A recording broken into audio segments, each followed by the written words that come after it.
The Brute, an Indignant Tale, a short story by Joseph Conrad. Dodging in from the rain-swept street, I exchanged a smile and a glance with Miss Blank in the bar of the Three Crows. This exchange was effected with extreme propriety. It is a shock to think that, if still alive, Miss Blank must be something over 60 now. How time passes. Noticing my gaze directed inquiringly at the partition of glass and varnished wood, Miss Blank was good enough to say, encouragingly, "Only Mr. Jermyn and Mr. Stonor in the parlour, with another gentleman I've never seen before." I moved towards the parlour door, a voice discoursing on the other side. It was but a matchboard partition, rose so loudly that the concluding words became quite plain in all their atrocity. That fellow Wilmot fairly dashed her brains out, and a good job too.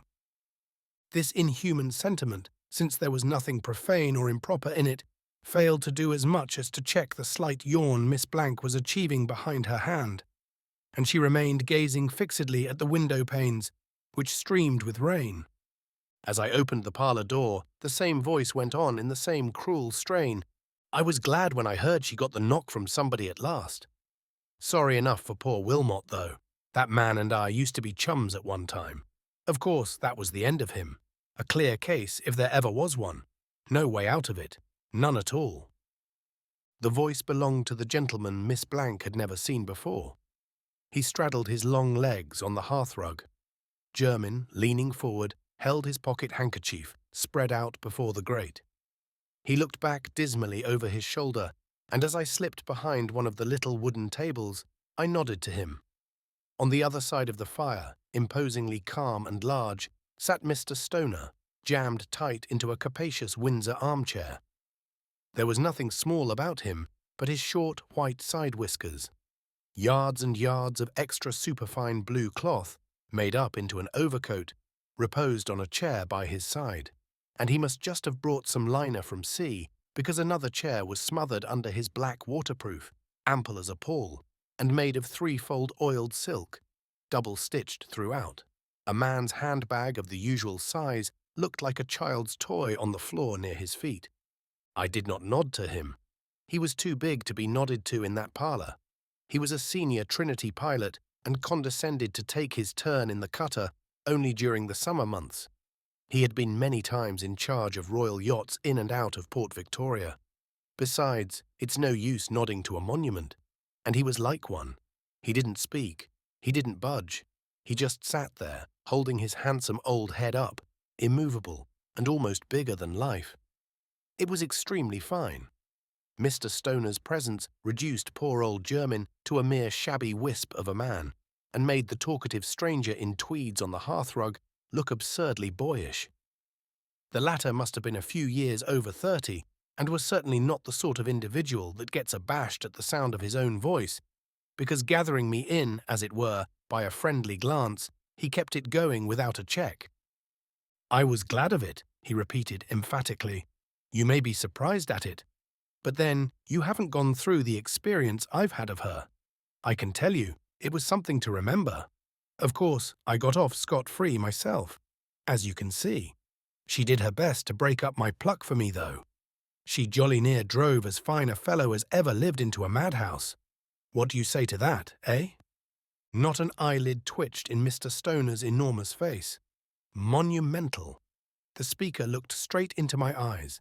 It used to make me sick to think of her going about the world murdering people. Jermyn approached the handkerchief a little nearer to the grate and groaned. It was simply a habit he had. "I've seen her once," he declared with mournful indifference. "She had a house." The stranger in tweeds turned to stare down at him, surprised. "She had 3 houses," he corrected authoritatively. But Jermyn was not to be contradicted. "She had a house, I say," he repeated with dismal obstinacy, "a great, big, ugly, white thing. You could see it from miles away, sticking up." "So you could," assented the other readily. "It was old Colchester's notion, though he was always threatening to give her up. He couldn't stand her racket any more, he declared. It was too much of a good thing for him. He would wash his hands of her, if he never got hold of another, and so on. I dare say he would have chucked her, only it may surprise you, his missus wouldn't hear of it. Funny, eh? But with women, you never know how they will take a thing, and Mrs. Colchester, with her moustaches and big eyebrows, set up for being as strong-minded as they make them. She used to walk about in a brown silk dress, with a great gold cable flopping about her bosom. You should have heard her snapping out, "Rubbish," or "stuff and nonsense." I dare say she knew when she was well off. They had no children, and had never set up a home anywhere. When in England, she just made shift to hang out anyhow, in some cheap hotel or boarding house. I dare say she liked to get back to the comforts she was used to. She knew very well she couldn't gain by any change. And, moreover, Colchester, though a first-rate man, was not what you may call in his first youth, and perhaps she may have thought that he wouldn't be able to get hold of another, as he used to say, so easily. Anyhow, for one reason or another, it was rubbish and stuff and nonsense. For the good lady, I overheard once young Mr. Apps himself say to her confidentially, "I assure you, Mrs. Colchester, I am beginning to feel quite unhappy about the name she's getting for herself." "Oh," says she, with her deep little hoarse laugh, if one took notice of all the silly talk, and she showed Apps all her ugly false teeth at once. "It would take more than that to make me lose my confidence in her, I assure you," says she. At this point, without any change of facial expression, Mr. Stonor emitted a short, sardonic laugh. It was very impressive, but I didn't see the fun. I looked from one to another. The stranger on the hearthrug had an ugly smile, and Mr. Apps shook both Mrs. Colchester's hands. He was so pleased to hear a good word said for their favourite. All these Appses, young and old, you know, were perfectly infatuated with that abominable, dangerous— "I beg your pardon," I interrupted, for he seemed to be addressing himself exclusively to me. "But who on earth are you talking about?" "I am talking of the Apps family," he answered courteously. I nearly let out a damn at this. But just then the respected Miss Blank put her head in and said that the cab was at the door, if Mr. Stonor wanted to catch the 11:3 up. At once the senior pilot arose in his mighty bulk and began to struggle into his coat, with awe-inspiring upheavals. The stranger and I hurried impulsively to his assistance, and directly we laid our hands on him, he became perfectly quiescent. We had to raise our arms very high and to make efforts. It was like caparisoning a docile elephant. With a "Thanks, gentlemen," he dived under and squeezed himself through the door in a great hurry. We smiled at each other in a friendly way. "I wonder how he manages to hoist himself up a ship's side ladder," said the man in tweeds. And poor Jermyn, who was a mere North Sea pilot, without official status or recognition of any sort, pilot only by courtesy, groaned. "He makes 800 a year." "Are you a sailor?" I asked the stranger, who had gone back to his position on the rug.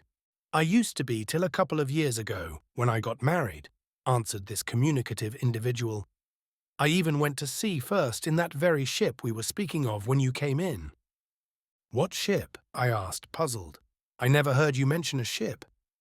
"I've just told you her name, my dear sir," he replied, "the Apps family. Surely you've heard of the great firm of Apps and Sons, ship owners. They had a pretty big fleet. There was the Lucy Apps and the Harold Apps and Anne, John, Malcolm, Clara, Juliet, and so on. No end of Appses. Every brother, sister, aunt, cousin, wife, and grandmother too, for all I know, of the firm had a ship named after them. Good, solid, old-fashioned craft they were, too, built to carry and to last. None of your newfangled labour-saving appliances in them, but plenty of men and plenty of good salt beef and hard tack put aboard, and off you go to fight your way out and home again." The miserable Jermyn made a sound of approval, which sounded like a groan of pain. Those were the ships for him. He pointed out in doleful tones that you couldn't say to labour-saving appliances, "Jump lively now, my hearties." No labour-saving appliance would go aloft on a dirty night, with the sands under your lee. "No," assented the stranger, with a wink at me. "The Appses didn't believe in them either, apparently. They treated their people well, as people don't get treated nowadays, and they were awfully proud of their ships. Nothing ever happened to them. This last one, the Apps family, was to be like the others, only she was to be still stronger, still safer, still more roomy and comfortable. I believe they meant her to last forever. They had her built composite, iron, teak wood and greenheart, and her scantling was something fabulous. If ever an order was given for a ship in a spirit of pride, this one was. Everything of the best. The Commodore captain of the employ was to command her, and they planned the accommodation for him like a house on shore under a big tall poop that went nearly to the mainmast. No wonder Mrs. Colchester wouldn't let the old man give her up. Why, it was the best home she ever had in all her married days. She had a nerve, that woman. The fuss that was made while that ship was building. Let's have this a little stronger and that a little heavier, and hadn't that other thing better be changed for something a little thicker? The builders entered into the spirit of the game, and there she was, growing into the clumsiest, heaviest ship of her size right before all their eyes, without anybody becoming aware of it somehow. She was to be 2,000 tons register, or a little over, no less on any account. But see what happens. When they came to measure her, she turned out 1,999 tons and a fraction. General consternation. And they say old Mr. Apps was so annoyed when they told him that he took to his bed and died. The old gentleman had retired from the firm 25 years before, and was 96 years old if a day, so his death wasn't perhaps so surprising. Still, Mr. Lucien Apps was convinced that his father would have lived to 100. So we may put him at the head of the list. Next comes the poor devil of a shipwright that Brute caught and squashed as she went off the ways. They called it the launch of a ship, but I've heard people say that from the wailing and yelling and scrambling out of the way, it was more like letting a devil loose upon the river. She snapped all her checks like packthread and went for the tugs in attendance like a fury. Before anybody could see what she was up to, she sent one of them to the bottom and laid up another for 3 months' repairs. One of her cables parted, and then suddenly, you couldn't tell why, she let herself be brought up with the other as quiet as a lamb. That's how she was. You could never be sure what she would be up to next. There are ships difficult to handle, but generally you can depend on them behaving rationally. With that ship, whatever you did with her, you never knew how it would end. She was a wicked beast. Or perhaps she was only just insane. He uttered this supposition in so earnest a tone that I could not refrain from smiling. He left off biting his lower lip to apostrophize me. Eh? Why not? Why couldn't there be something in her build, in her lines corresponding to what's madness? Only something just a tiny bit wrong in the make of your brain. Why shouldn't there be a mad ship? I mean mad in a ship-like way, so that under no circumstances could you be sure she would do what any other sensible ship would naturally do for you. There are ships that steer wildly, and ships that can't be quite trusted always to stay. Others want careful watching when running in a gale, and again, there may be a ship that will make heavy weather of it in every little blow. But then you expect her to be always so. You take it as part of her character, as a ship, just as you take account of a man's peculiarities of temper when you deal with him. But with her, you couldn't. She was unaccountable. If she wasn't mad, then she was the most evil-minded, underhand, savage brute that ever went afloat. I've seen her run in a heavy gale beautifully for 2 days, and on the third broach to twice in the same afternoon. The first time she flung the helmsman clean over the wheel, but as she didn't quite manage to kill him, she had another try about 3 hours afterwards. She swamped herself fore and aft, burst all the canvas we had set, scared all hands into a panic, and even frightened Mrs. Colchester down there in these beautiful stern cabins that she was so proud of. When we mustered the crew, there was 1 man missing, swept overboard, of course, without being either seen or heard, poor devil, and I only wonder more of us didn't go. Always something like that. Always. I heard an old mate tell Captain Colchester once that it had come to this with him, that he was afraid to open his mouth to give any sort of order. She was as much of a terror in harbour as at sea. You could never be certain what would hold her. On the slightest provocation, she would start snapping ropes, cables, wire hawsers, like carrots. She was heavy, clumsy, unhandy. But that does not quite explain that power for mischief she had.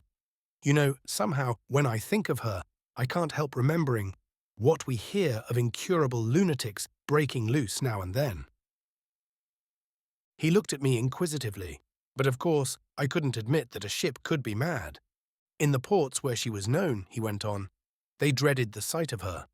She thought nothing of knocking away 20 feet or so of solid stone facing off a quay or wiping off the end of a wooden wharf. She must have lost miles of chain and hundreds of tons of anchors in her time. When she fell aboard some poor, unoffending ship, it was the very devil of a job to haul her off again, and she never got hurt herself, just a few scratches or so, perhaps. They had wanted to have her strong, and so she was, strong enough to ram polar ice with. And as she began, so she went on. From the day she was launched, she never let a year pass without murdering somebody. I think the owners got very worried about it. But they were a stiff-necked generation, all these Appses. They wouldn't admit there could be anything wrong with the Apps family. They wouldn't even change her name. Stuff and nonsense, as Mrs. Colchester used to say. They ought at least to have shut her up for life in some dry dock or other, away up the river, and never let her smell salt water again. I assure you, my dear sir, that she invariably did kill someone every voyage she made. It was perfectly well known. She got a name for it, far and wide. I expressed my surprise that a ship with such a deadly reputation could ever get a crew. Then you don't know what sailors are, my dear sir. Let me just show you by an instance. One day in dock at home, while loafing on the forecastle head, I noticed 2 respectable salts come along. One a middle-aged, competent, steady man, evidently, the other a smart, youngish chap. They read the name on the bows and stopped to look at her. Says the elder man, App's family. That's the sanguinary female dog, I'm putting it in that way, of a ship, Jack, that kills a man every voyage. I wouldn't sign in her, not for Joe, I wouldn't. And the other says, if she were mine, I'd have her towed on the mud and set on fire. Blame if I wouldn't. Then the first man chimes in, much do they care, men are cheap, God knows. The younger one spat in the water alongside. They won't have me, not for double wages. They hung about for some time and then walked up the dock. Half an hour later, I saw them both on our deck, looking about for the mate, and apparently very anxious to be taken on. And they were. How do you account for this? I asked. What would you say? He retorted. Recklessness. The vanity of boasting in the evening to all their chums. We've just shipped in that they're App's family. Blow her. She ain't going to scare us. Sheer sailor-like perversity, a sort of curiosity. Well, a little of all that, no doubt. I put the question to them in the course of the voyage. The answer of the elderly chap was, a man can die but once. The younger assured me in a mocking tone that he wanted to see how she would do it this time. But I tell you what, there was a sort of fascination about the brute. Jermyn, who seemed to have seen every ship in the world, broke in sulkily. I saw her once out of this very window, towing up the river. A great black, ugly thing, going along like a big hearse. Something sinister about her looks, wasn't there? Said the man in tweeds, looking down at old Jermyn with a friendly eye. I always had a sort of horror of her. She gave me a beastly shock when I was no more than 14. The very first day, nay hour, I joined her. Father came up to see me off, and was to go down to Gravesend with us. I was his second boy to go to sea. My big brother was already an officer then. We got on board about 11 in the morning, and found the ship ready to drop out of the basin, stern first. She had not moved 3 times her own length when, at a little pluck the tug gave her to enter the dock gates, she made one of her rampaging starts and put such a weight on the check rope, a new 6-inch hawser, that forward there they had no chance to ease it round in time, and it parted. I saw the broken end fly up high in the air, and the next moment that brute brought her quarter against the pier head, with a jar that staggered everybody about her decks. She didn't hurt herself, not she, but one of the boys the mate had sent aloft on the mizzen to do something came down on the poop deck, thump, right in front of me. He was not much older than myself. We had been grinning at each other only a few minutes before. He must have been handling himself carelessly, not expecting to get such a jerk. I heard his startled cry, "Oh!" in a high treble as he felt himself going, and looked up in time to see him go limp all over as he fell. Oh, poor father was remarkably white about the gills when we shook hands in Gravesend. "Are you all right?" he says, looking hard at me. "Yes, father. Quite sure." "Yes, father. Well, then goodbye, my boy." He told me afterwards that for half a word he would have carried me off home with him there and then. "I am the baby of the family, you know," added the man in tweeds, stroking his moustache with an ingenuous smile. I acknowledged this interesting communication by a sympathetic murmur. He waved his hand carelessly. This might have utterly spoiled a chap's nerve for going aloft, you know. Utterly. He fell within 2 feet of me, cracking his head on a mooring bit. Never moved. Stone dead. Nice-looking little fellow he was. I had just been thinking we would be great chums. However, that wasn't yet the worst that brute of a ship could do. I served in her 3 years of my time, and then I got transferred to the Lucy Apps for a year. The sailmaker we had in the Apps family turned up there too, and I remember him saying to me one evening, after we had been a week at sea, "Isn't she a meek little ship?" No wonder we thought the Lucy Apps a dear, meek little ship after getting clear of that big, rampaging, savage brute. It was like heaven. Her officers seemed to me the restfulest lot of men on earth. To me, who had known no ship but the Apps family, the Lucy was like a sort of magic craft that did what you wanted her to do of her own accord. One evening, we got caught aback pretty sharply from right ahead. In about 10 minutes, we had her full again, sheets aft, tacks down, decks cleared, and the officer of the watch leaning against the weather rail peacefully. It seemed simply marvellous to me. The other would have stuck for half an hour in irons, rolling her decks full of water, knocking the men about, spars cracking, braces snapping, yards taking charge, and a confounded scare going on aft because of her beastly rudder, which she had a way of flapping about fit to raise your hair on end. I couldn't get over my wonder for days. Well, I finished my last year of apprenticeship in that jolly little ship. She wasn't so little either, but after that other heavy devil, she seemed but a plaything to handle. I finished my time and passed, and then just as I was thinking of having 3 weeks of real good time on shore, I got at breakfast a letter asking me the earliest day I could be ready to join the Apps family as third mate. I gave my plate a shove that shot it into the middle of the table. Dad looked up over his paper. Mother raised her hands in astonishment, and I went out bareheaded into our bit of garden, where I walked round and round for an hour. When I came in again, Mother was out of the dining room, and Dad had shifted berth into his big armchair. The letter was lying on the mantelpiece. "It's very creditable to you to get the offer, and very kind of them to make it," he said. "And I see also that Charles has been appointed chief mate of that ship for 1 voyage." There was, overleaf, a P.S. to that effect in Mr. Apps's own handwriting, which I had overlooked. Charlie was my big brother. "I don't like very much to have 2 of my boys together in one ship," Father goes on in his deliberate, solemn way, "and I may tell you that I would not mind writing Mr. Apps a letter to that effect." Dear old Dad! He was a wonderful father. What would you have done? The mere notion of going back, and as an officer too, to be worried and bothered, and kept on the jump night and day by that brute, made me feel sick. But she wasn't a ship you could afford to fight shy of. Besides, the most genuine excuse could not be given without mortally offending Apps and Sons.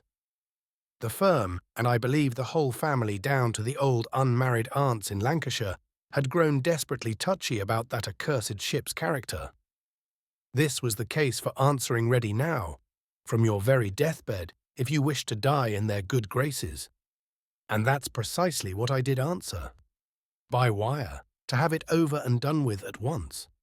The prospect of being shipmates with my big brother cheered me up considerably, though it made me a bit anxious too.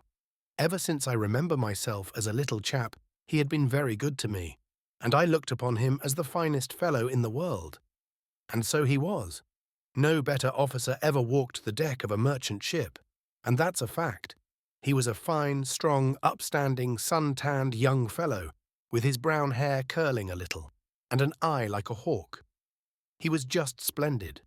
We hadn't seen each other for many years, and even this time, though he had been in England 3 weeks already, he hadn't showed up at home yet, but had spent his spare time in Surrey, somewhere making up to Maggie Colchester, old Captain Colchester's niece. Her father, a great friend of Dad's, was in the sugar-broking business, and Charlie made a sort of second home of their house. I wondered what my big brother would think of me. There was a sort of sternness about Charlie's face which never left it, not even when he was larking in his rather wild fashion. He received me with a great shout of laughter. He seemed to think my joining as an officer the greatest joke in the world. There was a difference of 10 years between us, and I suppose he remembered me best in pinafores. I was a kid of 4 when he first went to sea. It surprised me to find how boisterous he could be. "Now we shall see what you are made of," he cried, and he held me off by the shoulders and punched my ribs and hustled me into his berth. "Sit down, Ned. I am glad of the chance of having you with me. I'll put the finishing touch to you, my young officer, providing you're worth the trouble. And first of all, get it well into your head that we are not going to let this brute kill anybody this voyage. We'll stop her racket." I perceived he was in dead earnest about it. He talked grimly of the ship and how we must be careful and never allow this ugly beast to catch us napping with any of her damned tricks. He gave me a regular lecture on special seamanship for the use of the Apps family. Then, changing his tone, he began to talk at large, rattling off the wildest, funniest nonsense, till my sides ached with laughing. I could see very well he was a bit above himself with high spirits. It couldn't be because of my coming, not to that extent. But of course I wouldn't have dreamt of asking what was the matter. I had a proper respect for my big brother, I can tell you. But it was all made plain enough a day or two afterwards, when I heard that Miss Maggie Colchester was coming for the voyage. Uncle was giving her a sea trip for the benefit of her health. I don't know what could have been wrong with her health. She had a beautiful colour and a deuce of a lot of fair hair. She didn't care a rap for wind or rain or spray or sun or green seas or anything. She was a blue-eyed, jolly girl of the very best sort. But the way she cheeked my big brother used to frighten me. I always expected it to end in an awful row. However, nothing decisive happened till after we had been in Sydney for a week. One day in the men's dinner hour, Charlie sticks his head into my cabin. I was stretched out on my back on the settee, smoking in peace. "Come ashore with me, Ned," he says in his curt way. I jumped up, of course, and away after him down the gangway and up George Street. He strode along like a giant, and I at his elbow panting. It was confoundedly hot. "Where on earth are you rushing me to, Charlie?" I made bold to ask. "Here," he says. Here was a jeweller's shop. I couldn't imagine what he could want there. It seemed a sort of mad freak. He thrusts under my nose 3 rings, which looked very tiny on his big brown palm, growling out, "For Maggie, which?" I got a kind of scare at this. I couldn't make a sound, but I pointed at the one that sparkled white and blue. He put it in his waistcoat pocket, paid for it with a lot of sovereigns, and bolted out. When we got on board, I was quite out of breath. "Shake hands, old chap," I gasped out. He gave me a thump on the back. "Give what orders you like to the boatswain when the hands turn to," says he. "I am off duty this afternoon." Then he vanished from the deck for a while, but presently he came out of the cabin with Maggie, and these two went over the gangway publicly, before all hands, going for a walk together on that awful, blazing hot day, with clouds of dust flying about. They came back after a few hours, looking very staid, but didn't seem to have the slightest idea where they had been. Anyway, that's the answer they both made to Mrs. Colchester's question at tea-time. And didn't she turn on Charlie, with her voice like an old night cabman's? Rubbish. Don't know where you've been. Stuff and nonsense. You've walked the girl off her legs. Don't do it again. It's surprising how meek Charlie could be with that old woman. Only on one occasion He whispered to me, "I'm jolly glad she isn't Maggie's aunt, except by marriage. That's no sort of relationship." But I think he let Maggie have too much of her own way. She was hopping all over that ship in her yachting skirt and a red tam-o'-shanter, like a bright bird on a dead black tree. The old salts used to grin to themselves when they saw her coming along and offered to teach her knots or splices. I believe she liked the men, for Charlie's sake, I suppose. As you may imagine, the fiendish propensities of that cursed ship were never spoken of on board. Not in the cabin, at any rate. Only once on the homeward passage, Charlie said incautiously something about bringing all her crew home this time. Captain Colchester began to look uncomfortable at once, and that silly, hard-bitten old woman flew out at Charlie as though he had said something indecent. I was quite confounded myself. As to Maggie, she sat completely mystified, opening her blue eyes very wide. Of course, before she was a day older, she wormed it all out of me. She was a very difficult person to lie to. "How awful," she said, quite solemn. "So many poor fellows. I am glad the voyage is nearly over. I won't have a moment's peace about Charlie now." I assured her Charlie was all right. It took more than that ship knew to get over a seaman like Charlie. And she agreed with me. Next day, we got the tug off Dungeness. And when the tow rope was fast, Charlie rubbed his hands and said to me in an undertone, "We've baffled her, Ned." "Looks like it," I said, with a grin at him. It was beautiful weather, and the sea as smooth as a mill pond. We went up the river without a shadow of trouble except once, when off Hole Haven the brute took a sudden sheer and nearly had a barge anchored just clear of the fairway. But I was aft, looking after the steering, and she did not catch me napping that time. Charlie came up on the poop, looking very concerned. "Close shave," says he. "Never mind, Charlie," I answered cheerily. "You've tamed her." We were to tow right up to the dock. The river pilot boarded us below Gravesend, and the first words I heard him say were, "You may just as well take your port anchor inboard at once, Mr. Mate." This had been done when I went forward.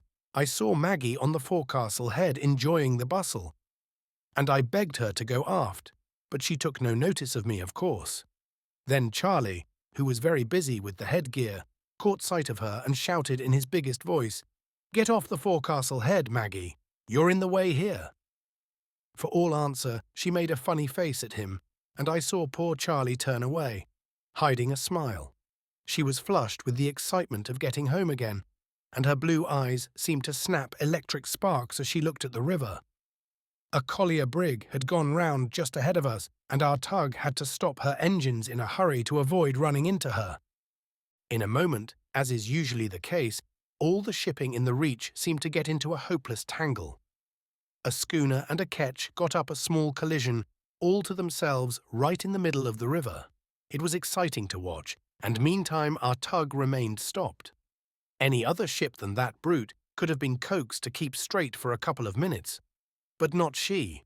Her head fell off at once, and she began to drift down, taking her tug along with her. I noticed a cluster of coasters at anchor within a quarter of a mile of us, and I thought I'd better speak to the pilot.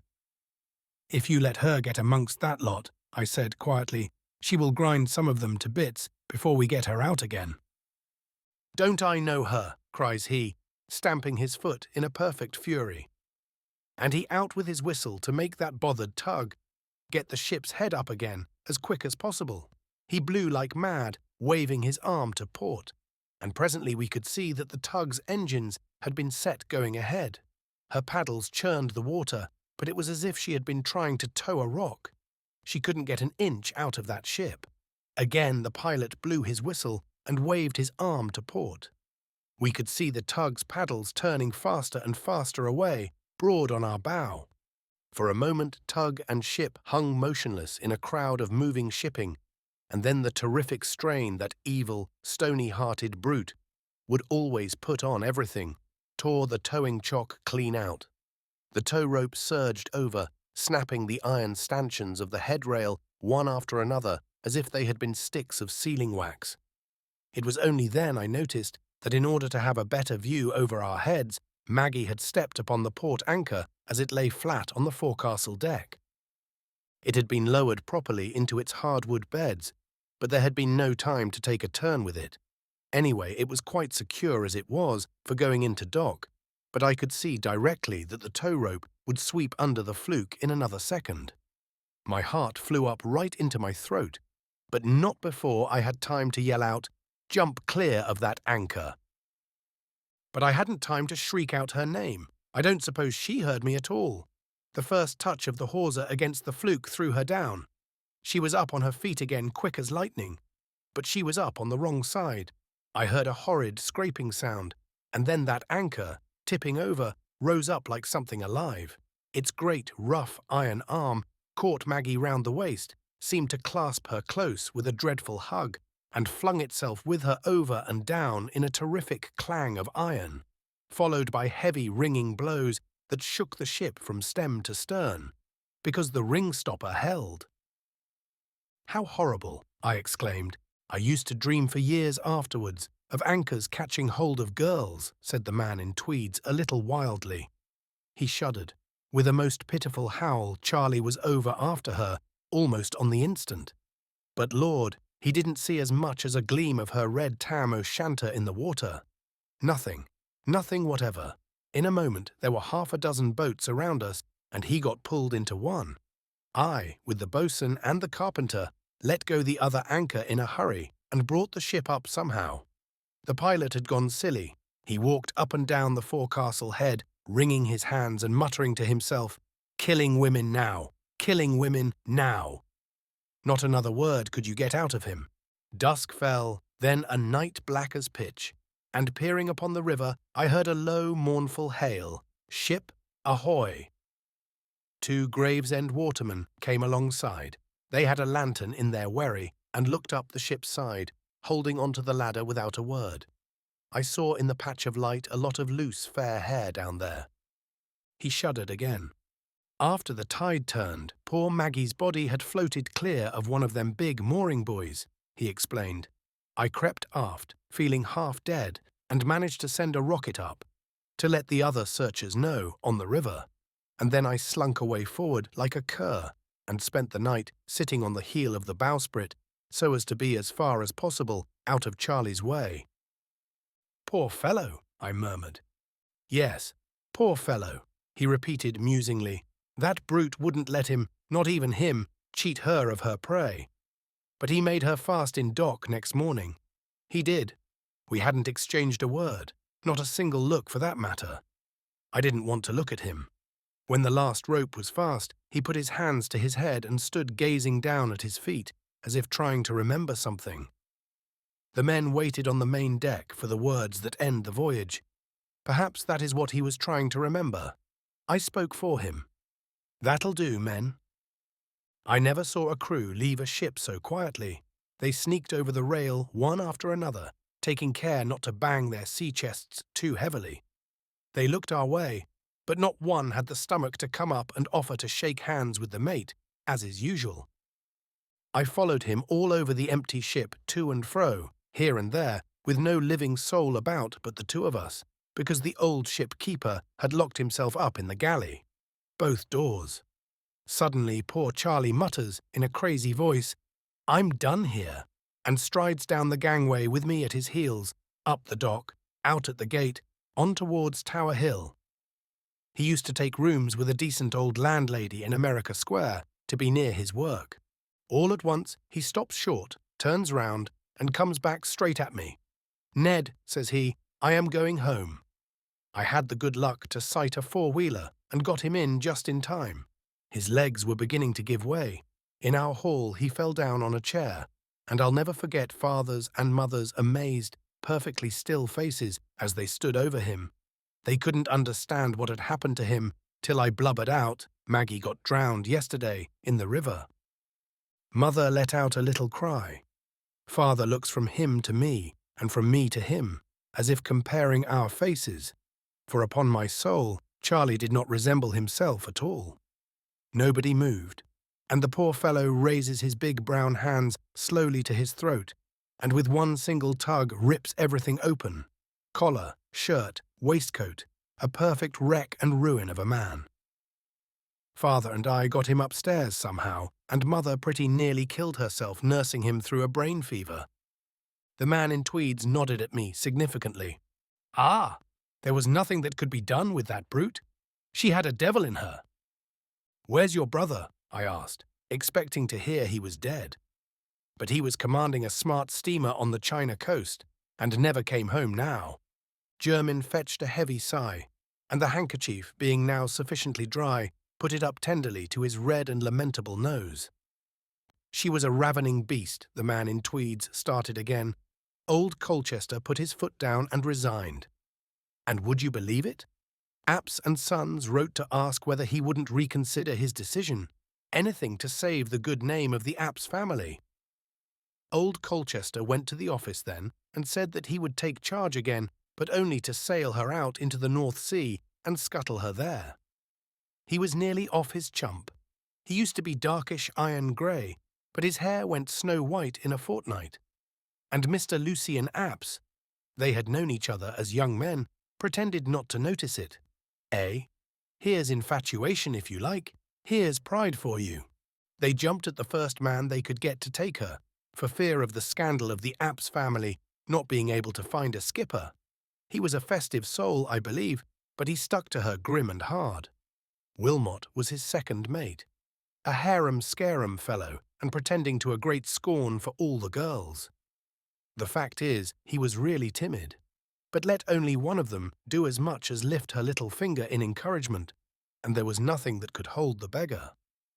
As apprentice once, he deserted abroad after a petticoat, and would have gone to the dogs then, if his skipper hadn't taken the trouble to find him and lug him by the ears out of some house of perdition or other.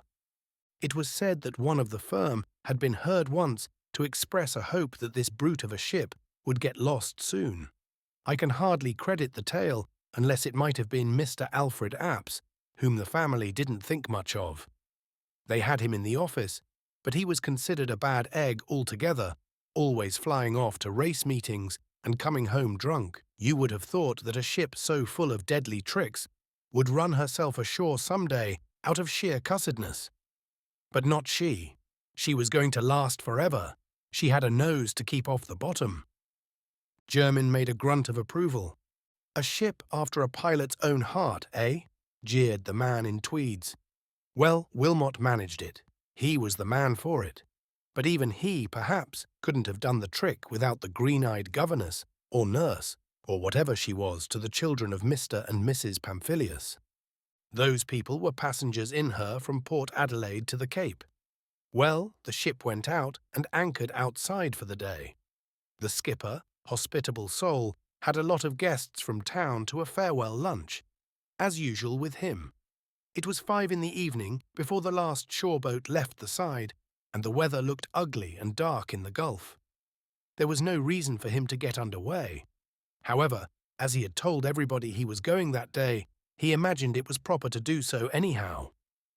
But as he had no mind after all these festivities to tackle the straits in the dark, with a scant wind, he gave orders to keep the ship under lower topsails and foresail as close as she would lie, dodging along the land till the morning. Then he sought his virtuous couch. The mate was on deck, having his face washed very clean with hard rain squalls. Wilmot relieved him at midnight. The Apps family had, as you observed, a house on her poop. "A big, ugly white thing sticking up," Jermyn murmured sadly at the fire. "That's it, a companion for the cabin stairs, and a sort of chart-room combined." The rain drove in gusts on the sleepy Wilmot. The ship was then surging slowly to the southward, close-hauled, with the coast within 3 miles or so to windward. There was nothing to look out for in that part of the Gulf, and Wilmot went around to dodge the squalls under the lee of that chart-room, whose door on that side was open. The night was black, like a barrel of coal tar, and then he heard a woman's voice whispering to him. That confounded green-eyed girl of the Pamphilius people had put the kids to bed a long time ago, of course, but it seems couldn't get to sleep herself. She heard 8 bells struck, and the chief mate come below to turn in.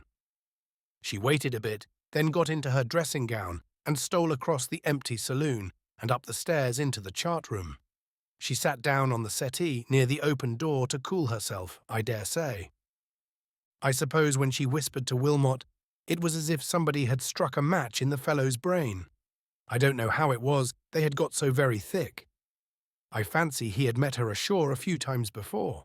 I couldn't make it out, because when telling the story, Wilmot would break off to swear something awful at every second word. We had met on the quay in Sydney, and he had an apron of sacking up to his chin, a big whip in his hand, a wagon driver. Glad to do anything not to starve. That's what he had come down to. However, there he was, with his head inside the door, on the girl's shoulder as likely as not, officer of the watch. The helmsman, on giving his evidence afterwards, said that he shouted several times that the binnacle lamp had gone out. It didn't matter to him, because his orders were to sail her close. I thought it funny, he said, that the ship should keep on falling off in squalls, but I luffed her up every time as close as I was able. It was so dark I couldn't see my hand before my face, and the rain came in bucketfuls on my head.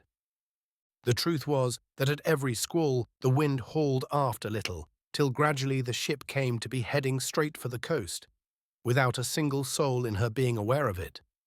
Wilmot himself confessed that he had not been near the standard compass for an hour. He might well have confessed. The first thing he knew was the man on the lookout shouting blue murder forward there. He tore his neck free, he says, and yelled back at him, "What do you say?" "I think I hear breakers ahead, sir," howled the man, and came rushing aft with the rest of the watch, in the awfulest blinding deluge that ever fell from the sky, Wilmot says. For a second or so he was so scared and bewildered that he could not remember on which side of the gulf the ship was. He wasn't a good officer, but he was a seaman all the same. He pulled himself together in a second, and the right orders sprang to his lips without thinking. They were to hard up with the helm and shiver the main and mizzen topsails. It seems that the sails actually fluttered. He couldn't see them, but he heard them rattling and banging above his head. No use. She was too slow in going off, he went on, his dirty face twitching, and the damned carter's whip shaking in his hand. She seemed to stick fast. And then the flutter of the canvas above his head ceased. At this critical moment, the wind hauled aft again with a gust, filling the sails and sending the ship with a great way upon the rocks on her lee bow. She had overreached herself in her last little game. Her time had come, the hour, the man, the black night, the treacherous gust of wind, the right woman to put an end to her. The brute deserved nothing better. Strange are the instruments of Providence. There's a sort of poetical justice. The man in tweeds looked hard at me. The first ledge she went over stripped the false keel off her. Rip! The skipper, rushing out of his berth, found a crazy woman, in a red flannel dressing gown, flying round and round the cuddy, screeching like a cockatoo. The next bump knocked her clean under the cabin table. It also started the stern post and carried away the rudder. And then that brute ran up a shelving, rocky shore, tearing her bottom out, till she stopped short, and the foremast dropped over the bows like a gangway. "Anybody lost?" I asked. "No one, unless that fellow Wilmot," answered the gentleman unknown to Miss Blank, looking round for his cap. "And his case was worse than drowning for a man. Everybody got ashore all right. Gale didn't come on till next day, dead from the west, and broke up that brute in a surprisingly short time. It was as though she had been rotten at heart." He changed his tone. "Rain left off? I must get my bike and rush home to dinner. I live in Herne Bay. Came out for a spin this morning." He nodded at me in a friendly way and went out with a swagger. "Do you know who he is, Jermyn?" I asked. The North Sea pilot shook his head dismally. "Fancy losing a ship in that silly fashion. Oh dear, he groaned in lugubrious tones, spreading his damp handkerchief again like a curtain before the glowing grate. On going out, I exchanged a glance and a smile, strictly proper, with the respectable Miss Blank, barmaid of the Three Crows.